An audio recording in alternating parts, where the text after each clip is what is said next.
Le temps. Une valeur qu'on maîtrise décidément très très mal, mais surtout qui pose énormément de questions concernant le futur et l'appréhension et la compréhension surtout des éléments d'aujourd'hui, mais par nos descendants finalement. C'est une question que s'est posée notamment Linguisticae dans cette magnifique vidéo qu'il a faite et évidemment sur laquelle qui m'a un petit peu lancé dans la réflexion autour du temps et de l'oubli. Donc, cette vidéo s'appelle « Et si on oubliait nos déchets nucléaires ?» Elle est exceptionnelle, elle dure 1 h 30, elle est très complète, je vous conseille très très fortement d'aller la regarder. Et Linguisticae, dans cette vidéo, pose la question notamment de la mémoire, et plus particulièrement celle du nucléaire. Et, sans spoiler, en essayant de ne pas spoiler, la fin de sa vidéo se conclut sur, finalement, est-ce que c'est grave d'oublier? Cette question est posée avec différents angles qui sont, ma foi, très pertinents, justement. C'est pour ça que je vais essayer de ne pas le spoiler pour que vraiment vous alliez regarder cette vidéo, qui est vraiment un beau documentaire, finalement, qui mélange non seulement linguistique, mais aussi, je vais dire, philosophie un peu plus générale, hein. Et en fait, ça m'a fait énormément réfléchir, et notamment sur plusieurs aspects, sur plusieurs actualités qui sont aujourd'hui encore débattues. Et notamment parce que je suis aussi tombé sur ce tweet d'une personne qui s'appelle Tibiscuit en pyjama. On peut souligner évidemment la fantastique pseudo. Donc une personne que je connais pas, mais que je trouvais hyper intéressant et pertinent comme tweet, qui nous dit « La peine de mort pour les pédophiles, ça voudra dire moins de victimes qui parlent. Quel enfant acceptera de parler si on lui dit que papy, papa, tonton, etc. va mourir à cause de lui? Et plus de victimes assassinées pour les faire taire. La peine de mort satisfait la soif de sang du random dans la rue, mais ne protège pas les victimes. C'est une excuse de l'État pour ne pas admettre l'échec ou l'absence de politique de prévention et de protection des victimes. Un enfant sur 10. » Donc ça, c'est effectivement donc un thread qui reprend des arguments, mais c'est pas des arguments qui sont nouveaux. Pourtant, ce sont des arguments qui existent depuis bien longtemps, et on peut notamment le voir si on va chercher sur Google. Donc tous les liens sont dans la description, hein, je vous le dis quand même. Mais quand on va chercher sur Google arguments contre la peine de mort, et vous voyez, il y en a plusieurs en plus. Eh bien, on tombe notamment sur le site d'Amnesty International qui, ici, donne plusieurs arguments, parce que c'est pas tous, il y en a encore plein d'autres. Moi, j'étais tombé sur une autre page, il me semble, mais bon, bref. Sur plusieurs arguments contre la peine de mort et qui sont, très sincèrement, qui font consensus. Il faut savoir que ça fait consensus non seulement dans les pays démocratiques, mais aussi dans les pays non démocratiques. Donc on a tendance à l'oublier justement, mais il y avait une période où la démocratie était à la mode, contrairement à la dictature qui petit à petit donnait mauvais genre. C'est comme ça qu'on a vu apparaître des mots comme République populaire, République démocratique, pardon, je crois, de Corée du Nord, hein. Qu'on a vu aussi que la Russie est devenue une république, que la Chine est aussi devenue une démocratie, hein. Alors bien sûr, ce sont des fausses démocraties, mais on voit qu'elles ont voulu légitimer leur progressisme finalement, une sorte de progressisme, une sorte de en phase avec la population. Et en fait, c'est pour ça que cette vidéo de Linguisticae m'a beaucoup interpellé, parce que, voilà, comme je le dis à la fin, il pose la question des dégâts du temps, des dégâts de l'oubli avec le temps. Et donc, en revenant un petit peu sur ces arguments contre la peine de mort, je me suis un petit peu remémoré plusieurs débats que j'ai pu avoir sur cette chaîne, mais aussi sur les réseaux sociaux, et notamment la vidéo sur la natalité que j'ai faite. Je vous le montre. Mais ici, la natalité en Belgique, le racisme n'a aucun sens. Cette vidéo dans laquelle, avec l'appui d'un article de journal, et notamment plusieurs experts, dont certains qui expliquent l'évolution de la mentalité de leur organisation avec le temps. Je parle de la Ligue des familles en Belgique, qui avant avait une posture très finalement conservatrice et a évolué vers une posture plus, je vais dire, progressiste du coup, mais c'est pas vraiment progressiste, mais c'est plutôt vers une analyse beaucoup plus détaillée et experte en fait dans le domaine sur l'efficacité des mesures qu'ils allaient prendre pour les familles, pour les aider et les accompagner et pour éventuellement aider à la natalité en Belgique, pardon. Et en fait, sur cette vidéo, dans laquelle je disais que l'une des solutions, notamment soulevées par les experts contre la baisse de la natalité et le problème qui s'ensuit, c'est-à-dire du paiement des retraites, puisque c'est un système par répartition aussi en Belgique, eh bien, j'avais tout un tas de commentaires de personnes, alors parfois, alors majoritairement polis, euh, en minorité, juste, bah voilà, des cons, on va dire. Mais, eh bien, ces personnes qui ressortaient des arguments. Alors déjà, donc, comme je le dis, hein, dans l'article, eh bien, ce sont des experts qui sont présentés. Et ces personnes donnaient des soi-disant contre-expertises, mais de personnes qui avaient finalement des arguments, mais qui existent depuis très très longtemps, et qui, comme ça, périodiquement, tous les 20 ans, 30 ans, ressortent ces arguments.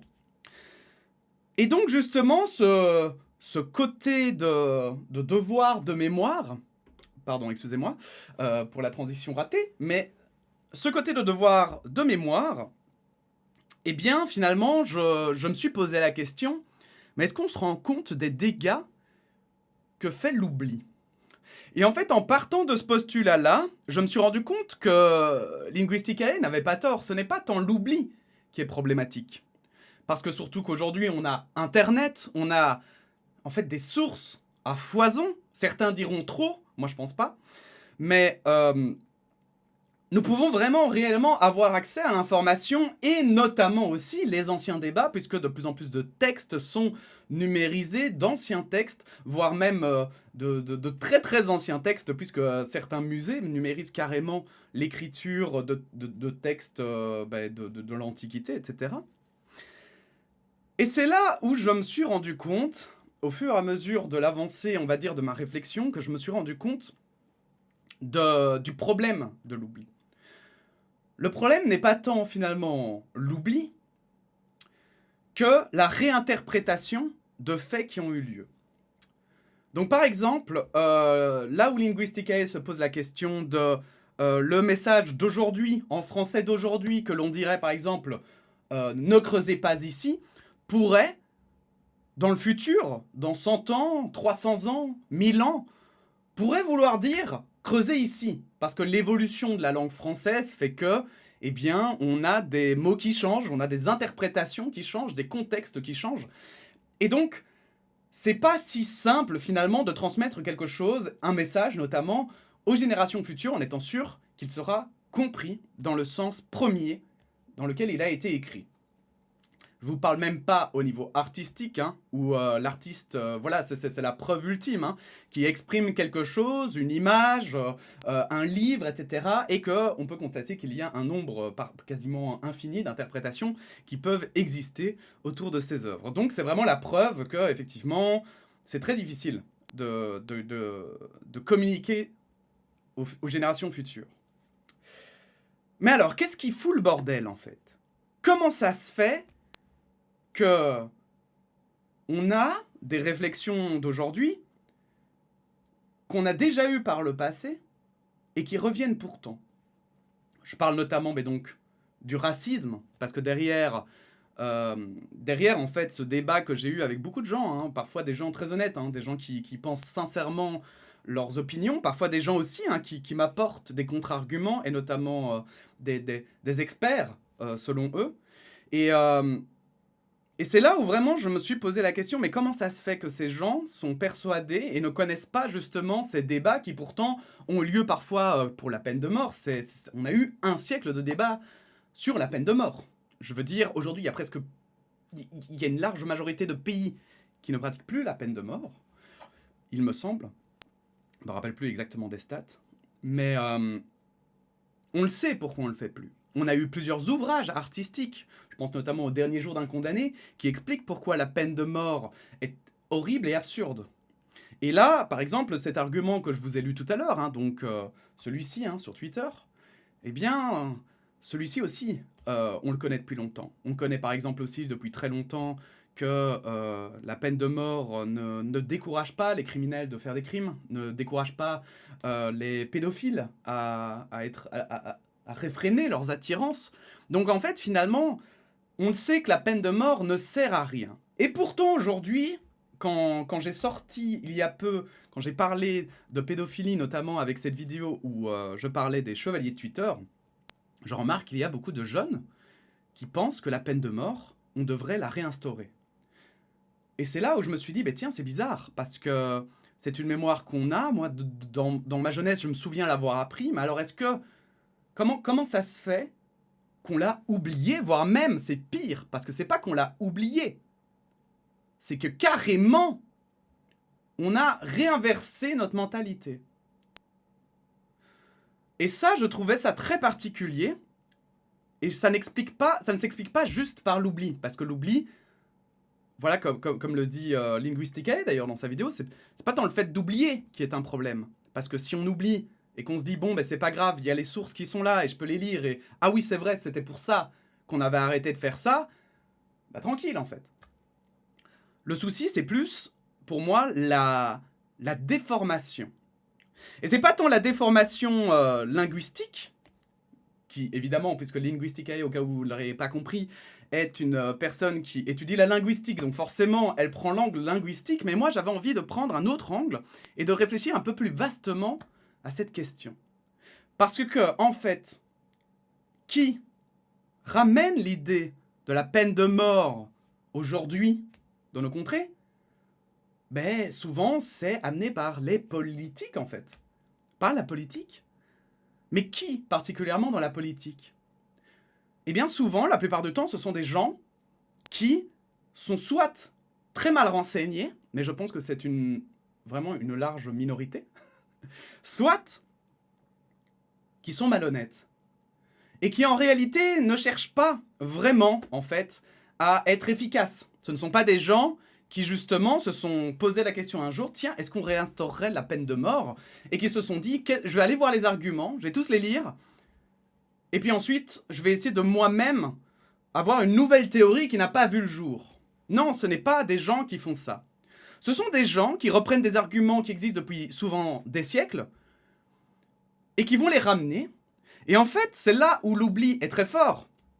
C'est qu'en fait, non seulement il y a des gens qui vont les croire parce qu'ils vont oublier, et que souvent, ce sont des raisonnements qui ont pris du temps, qui ont eu besoin d'être argumentés, que ce soit pour ou contre, hein, mais qui ont eu besoin de réflexion, et souvent d'études scientifiques qui ont mis du temps, et qui sont parfois complexes à comprendre.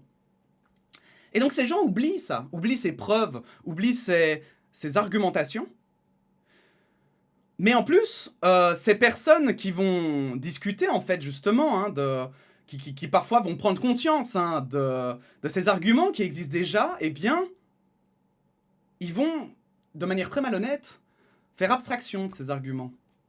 Et c'est là où moi, je remets en question, justement, je vais dire un peu, ces volontés politiques, hein, cette honnêteté politique. C'est pour ça que moi, par exemple, j'ai énormément de mal avec l'extrême droite. Je le répète et je le répéterai encore, j'ai énormément de mal avec l'extrême droite, parce que je ne peux pas penser que des gens qui ont accès à l'information, qui ont accès en fait, surtout, moi je pense surtout aux cadres de l'extrême droite, qui vraiment ont accès en fait, qui ont eu des études, qui ont été formés à une certaine pensée, qui peuvent vraiment réfléchir. Je ne pense pas que forcément tous les gens à l'extrême droite sont des gros cons, hein, faut pas croire. Et du coup, c'est ça en fait mon problème, c'est que j'ai beaucoup de mal à penser que ces personnes-là se sont réellement intéressées à leur sujet. Donc par exemple pour l'immigration, parce que ce sera un sujet qui parlera peut-être un peu plus. Pour l'immigration, eh bien, quand on a des experts qui disent bah, l'immigration, peut-être qu'il faut la revoir et la motiver plutôt que d'essayer de fermer les frontières parce qu'on est dans une situation économique où cela nous serait bénéfique, je ne peux pas croire, je ne peux vraiment pas croire que Marine Le Pen, par exemple, lise ça de manière honnête et se dise non mais c'est du bullshit. Je ne peux vraiment pas le croire. Parce que quand on a plusieurs experts provenant d'institutions différentes qui vont toutes dans le même sens, Ce n'est juste pas possible.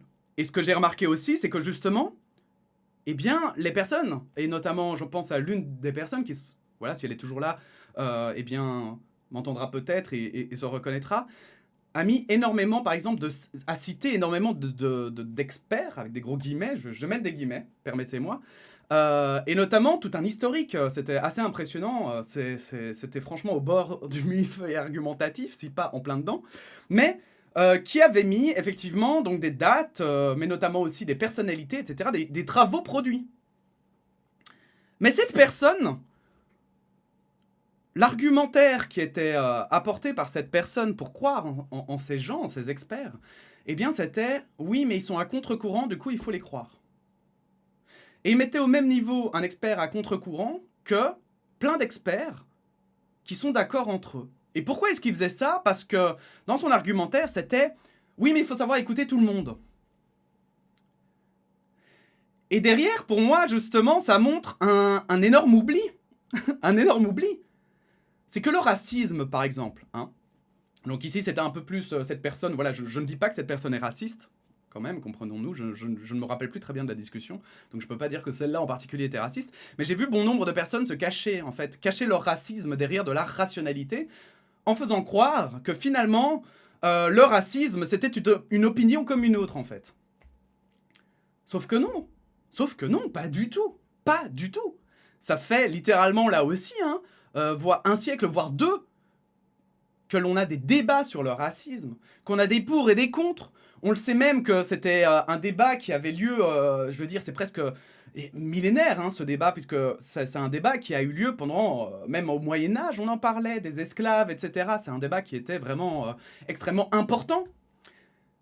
Et pourtant, aujourd'hui, malgré toutes ces recherches, malgré que l'on connaisse tout, justement, que l'on ait un nombre de sources, et notamment un nombre d'experts. Alors certes, il y en a qui ne sont peut-être pas indépendants, qui ont été missionnés, j'invente, mais par Amnesty International, et que vous allez vous dire « Ah bah non, Amnesty International, c'est pas neutre, donc cet expert n'est pas indépendant ». Bon, très bien, après vous pouvez toujours aller, souvent les sources hein, sont disponibles, et vous pouvez aller voir les méthodologies, etc. Et je ne doute pas qu'il y a sûrement des experts qui ont dû faire des études qui étaient... bancal ou à chier, hein, soyons francs, hein. Il n'y a pas que des bons experts. Mais, quand même, quand vous avez une majorité d'experts qui vous disent « Bah oui, on l'a vu », vous pouvez pas croire le seul expert qui va vous dire « Mais attendez, peut-être que ce n'est pas vrai ». Et c'est là, en fait, où je trouve que le devoir de mémoire est important. Parce que en réalité, ces gens, pareil, ces experts soi-disant, hein, qui se disent géniaux et qui en fait sont à contre-courant parce que ils donnent leur opinion et en fait elle est peut-être vraie. Ben en fait, moi je vais être franc, je doute sincèrement de la sincérité justement de ces gens-là. Je pense que ce sont des gens malhonnêtes. Et je pense que justement le devoir de mémoire... je trouve ça justement très intéressant que Linguisticae soulève ce point dans le devoir de mémoire qui est oui mais voilà comment est-ce qu'on doit comment même en sachant que la langue se déforme et tout, comment est-ce que on peut faire pour que les générations futures le sachent et comprennent notre langage. Je trouvais ça génial, donc encore une fois allez voir sa vidéo, mais il y a rien à faire en fait. Pour moi, si on veut garder un devoir de mémoire, on doit surtout trouver on doit surtout avoir un devoir d'honnêteté et pour moi de fiabilité. C'est-à-dire que on le sait très bien qu'on ne peut pas avoir toujours raison. On sait très bien que voilà, il y aura probablement un des outsiders hein, qui aura un jour peut-être raison et qui se retrouvera mis au devant de la scène parce que ah ben en fait ce mec qui, depuis 50 ans, disait que c'était ça, et bien finalement, il avait un peu raison. Souvent, c'est un peu raison, c'est pas entièrement raison, mais bon, bref. Passons, disons même qu'il est entièrement raison. Oui, bien sûr que ça arrive, c'est même le principe de la science, et je vois nombre de scientifiques se réjouir parfois en voyant des incohérences par rapport aux théories, en fait. Hein, ils observent des incohérences, des choses qui ne devraient pas exister dans notre monde, mais qui existent. Et donc, je les vois, ça me faisait rire, notamment grâce au compte d'Astropierre, qui eh bien, partagent ça et on voit ces scientifiques qui trouvent ça génial. Et pour moi, ça montre justement une certaine aussi honnêteté. Quand tu te réjouis d'avoir tort, difficile de faire plus honnête. Mais du coup, en fait, moi, c'est vraiment là où je pense que le devoir de mémoire est giga important. C'est que, au-delà même de transmettre des mots et de les faire traduire et qu'ils soient bien compris, en fait, les textes, il faut surtout que on ne laisse pas des gens malhonnêtes déformer ces propos. On ne peut pas laisser des gens malhonnêtes commencer à débattre, en fait, sur la peine de mort, alors que clairement, on le sait que c'est de la merde. D'accord ? Je veux dire, on le sait.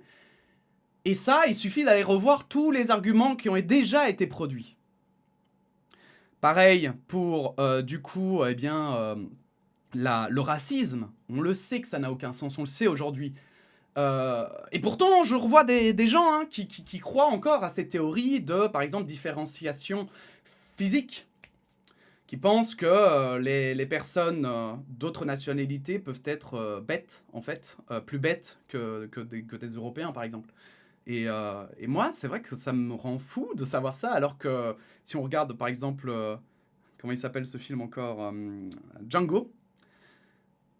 Mais je veux dire, moi j'avais entendu en histoire, hein, mais effectivement, quand il compare, Mr. Candy compare les têtes, les squelettes des hommes de couleur et des hommes blancs, et qui commence à dire, mais vous voyez ici, machin, c'est du bullshit total. C'est du bullshit total et construit. Et on le sait aujourd'hui. On le sait. Mais sous prétexte que ça potentiellement pourrait être vrai, parce que un gars le dit, qui est pourtant connu pour son racisme, qui est pourtant critiqué par la communauté scientifique, etc., eh bien, ça convainc certaines personnes qui après vont en parler à d'autres qui ne sont pas intéressés par le sujet et qui vont se laisser convaincre que c'est vrai. Et du coup, par exemple, pour aussi reprendre le nucléaire, je ne pense pas que le problème ne soit... Enfin, c'est évidemment un... Enfin, je ne pense pas, c'est pas vrai. Évidemment que c'est un problème de pouvoir transmettre l'information de manière la plus correcte possible aux générations futures. Mais plus que ça, en fait, je pense surtout que il faut pas laisser des gens... En fait, il faut vraiment arriver à faire un tri et à trouver comment décrédibiliser des gens qui ne sont pas honnêtes. Il faut arrêter de donner du crédit à des gens dont le seul et unique but n'est que de flouter la réalité pour que vous votiez pour eux, par exemple, ou que vous les croyiez, que vous leur donniez de l'argent. Et pour moi, justement, l'une des preuves ultimes de ce devoir de mémoire, qui est un échec critique, c'est notamment, eh bien, voilà, on va revenir, et croyez-moi, hein, même moi je suis saoulé, hein, dans toutes les vidéos tout le monde en parle, mais c'est dramatique parce que ça s'arrête pas, même quand on en parle un max, et moi ça me culpabilise à mort, mais bon bref, on s'en fout. Mais bon, voilà, pour revenir sur ce sujet, je pense qu'effectivement, en fait, on se rend pas compte quand il y a des guerres, et je pense évidemment à Israël-Gaza, mais pas que. En fait, moi je trouve que c'est même troublant de voir à quel point on oublie vite. Et ça, Linguisticae l'évoque un petit peu dans sa vidéo, mais pourtant, des exemples, il y en a plein. Quand on voit les cassettes VHS, que même aujourd'hui, il y a des jeunes qui ne savent même pas ce que c'est, qui n'ont jamais connu ça, et qui ne savent même pas comment utiliser une cassette VHS. Et ça, la VHS, c'est pas si vieux que ça, en fait, quand on y pense. C'est un demi-siècle, peut-être. Et ça, c'est dingue. Les disquettes, pareil. Ça n'aura pas tenu longtemps. Et pourtant, c'est déjà en phase de tomber dans l'oubli. Si on n'avait pas les icônes dans les Word, etc., dans les programmes en forme de disquette, il n'y aurait plus rien, en fait. Et probablement que les générations futures, quand elles verront ces icônes, elles ne sauront même pas ce que c'est. Aucune idée. Peut-être même qu'ils vont changer à un moment donné les icônes et qu'ils vont les mettre en forme de CD. Bref.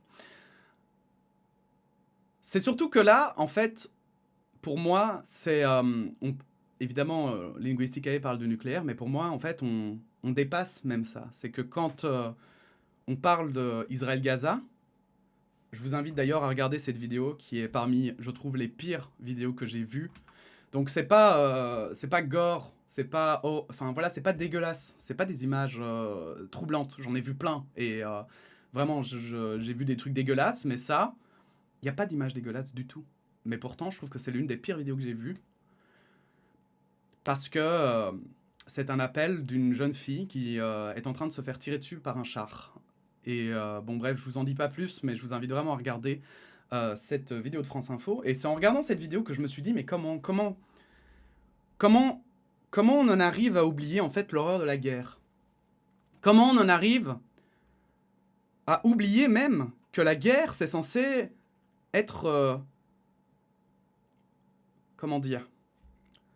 C'est censé être quelque chose de base, d'inacceptable. Les guerres, c'est quelque chose normalement qu'on subit, c'est pas quelque chose qu'on accepte en fait. Et pourtant aujourd'hui, je suis vachement étonné en fait de remarquer à quel point plus les gens sont vieux et plus j'ai l'impression que les souvenirs de la guerre ne les ont pas marqués. Et je trouve ça assez dingue parce que du coup voilà, c'est un peu sur cette réflexion que je voulais revenir par rapport à cette vidéo, c'est que je trouve ça vraiment très étrange. C'est que d'un côté, voilà, on parle de la mémoire à très long terme, hein. On a peur que des choses s'oublient sur 100, 200, 300 ans ou se déforment. Mais pourtant, quand on regarde, j'ai l'impression, moi, qu'aujourd'hui, les jeunes sont plus au courant, finalement, de l'horreur de la guerre que les personnes plus vieilles. Pareil pour la menace de l'extrême droite. On peut constater que plus les gens sont vieux, et moins ils ont peur de l'extrême droite. Plus ils s'en accommodent. Pourtant, souvent, ces gens-là, je veux dire, la mémoire, c'est de combien? Si je prends ne fût-ce que mes parents, je sais pas, dans les années 70, ils avaient 20 ans à peu près, je crois, quelque chose comme ça. Du coup, ça veut dire que leurs parents ont connu directement la guerre, même s'ils étaient jeunes. Et c'est bizarre. Il y a un côté vraiment très, je vais dire, irrationnel, illogique en fait. Ils sont si proches des personnes qui étaient à la source finalement de ces souffrances, qui avaient la mémoire en fait. Et pourtant, on l'a complètement perdue. Et pire, elle a été déformée à son inverse. L'extrême droite qui avant était houspillée est devenue aujourd'hui acceptable. Pourtant, elle a gardé le nom extrême droite. Certes, elle fait du marketing, mais elle l'a toujours fait.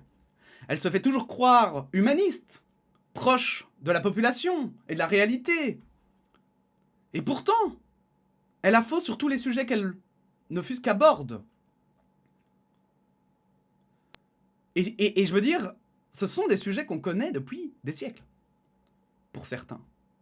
Et pourtant, même les gens qui ont subi indirectement, mais qui ont subi par leurs parents la mémoire de cette extrême droite, des souffrances parvenues par elle, eh bien, il y a encore des gens qui vont voter extrême droite ou qui vont s'en foutre, par exemple, de la guerre que fait Israël envers la Palestine et des meurtres qui sont commis là-bas. Et c'est juste que je trouve ça extrêmement troublant, surprenant. Et pour moi, en fait, c'est pour ça que je trouve ça plus inquiétant, en fait, l'oubli. Je pense que l'oubli, c'est pas... Enfin, l'oubli. Je pense qu'en fait, on se focalise sur l'oubli, mais peut-être que c'est sur la déformation qu'on devrait se focaliser.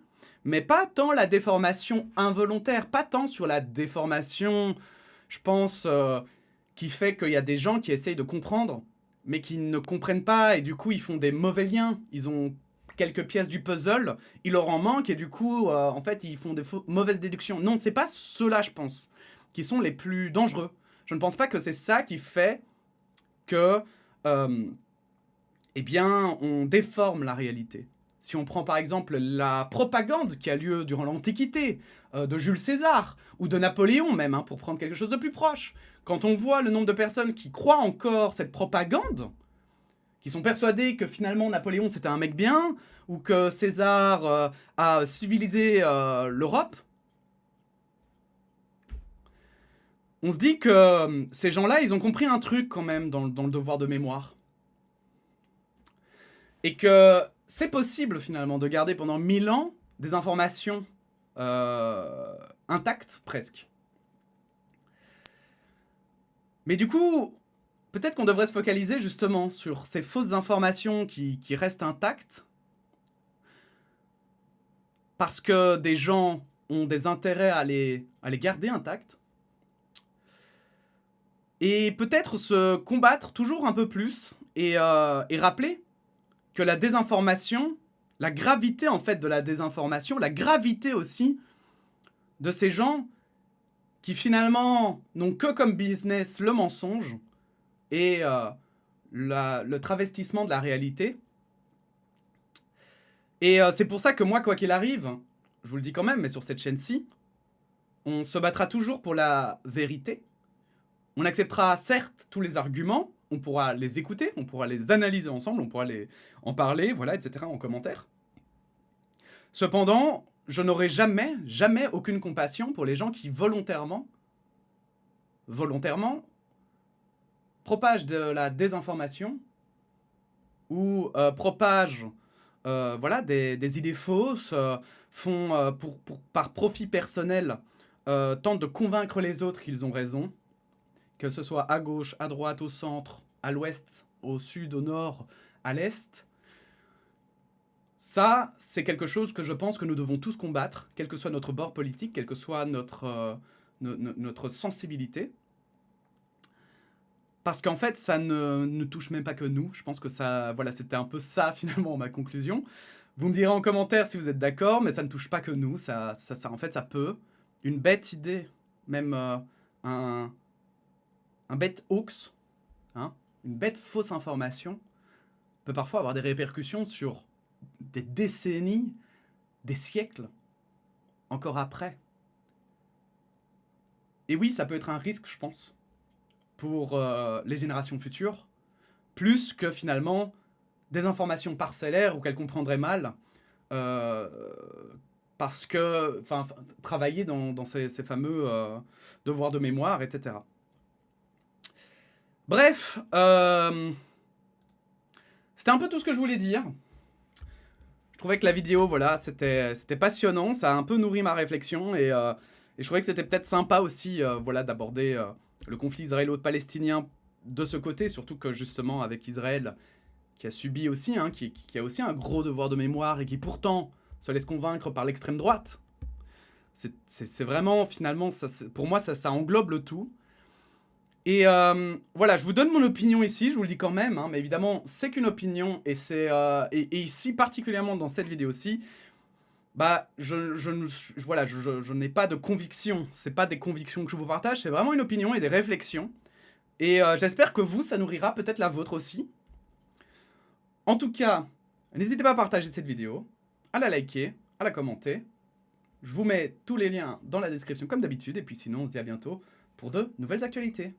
La bise!